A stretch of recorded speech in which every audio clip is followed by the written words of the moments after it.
yo les voy a hablar sobre los ángulos. Hay diferentes tipos de ángulos. El primer ángulo es el ángulo nulo.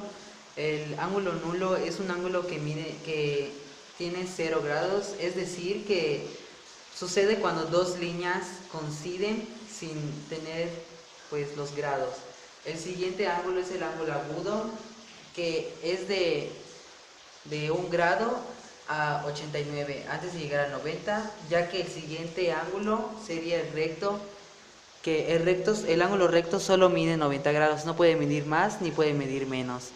Después del ángulo recto sigue el obtuso, que comenzaría desde 91 grados y terminaría en 179.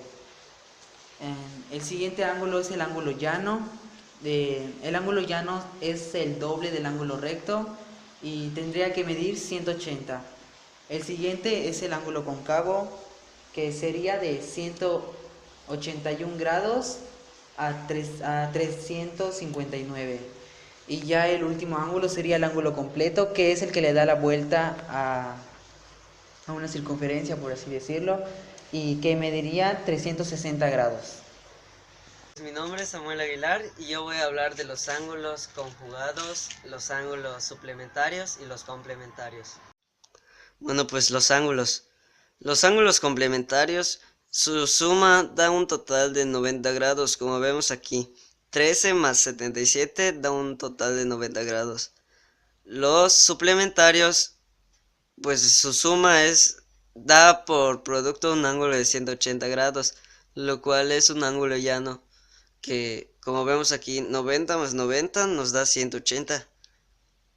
Un ángulo conjugado, como vemos acá, su suma de un ángulo completo es 360 grados. Como se ve acá, 180 más 180 da un total de 360 grados, lo que se convierte en un ángulo completo. Y pues esos son los tres tipos de ángulos que se pueden existir: los complementarios, suplementarios y posteriormente los conjugados. Bueno, pues eso es todo. Mi nombre es Miguel Iván y a mí me tocó presentar los ángulos por suposición.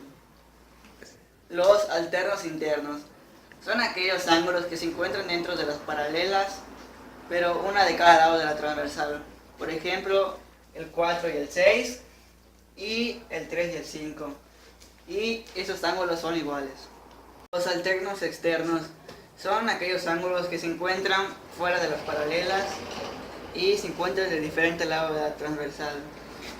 Por ejemplo, el 1 y el 7 y el 2 y el 8. Y estos ángulos son iguales. Los colaterales internos son los ángulos que se encuentran dentro de las paralelas y del mismo lado de la transversal. Por ejemplo, el 4 y el 5 y el 3 y el 6. Y estos ángulos son suplementarios que suman 180. Son los colaterales externos. Se encuentran fuera de las paralelas y del mismo lado de la transversal. Por ejemplo, el 2 y el 7 y el 1 y el 8. Estos ángulos son suplementarios porque la suma de ellos da 180. Estos son los ángulos correspondientes. Se encuentran una fuera y otra dentro de las paralelas y del mismo lado de la transversal. Estos ángulos son iguales. Por ejemplo, el 1, el 5 y el 2, el 6, el 4 y el 8 y el 3 y el 7. Hola, mi nombre es Eduardo Cahuiz Polanco y voy a presentarles el tema de los diferentes tipos de triángulos junto con mi compañera. Hola, yo me llamo Carla Canal Burgos. El primer triángulo es el equilátero, el que consta de tres lados iguales. Sus tres ángulos son congruentes, de 60 grados cada uno, consta de tres vértices. El siguiente es el triángulo isósceles, el que consta de dos lados iguales y uno desigual.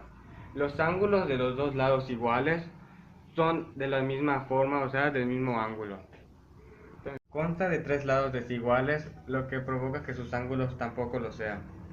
Un triángulo acutángulo es un triángulo cuyos tres ángulos interiores son de menos de 90 grados y son agudos. El triángulo rectángulo es aquel que solo tiene un lado de 90 grados. El obtusángulo. El triángulo obtusángulo es aquel triángulo que tiene uno de sus ángulos interiores mayor que 90 grados.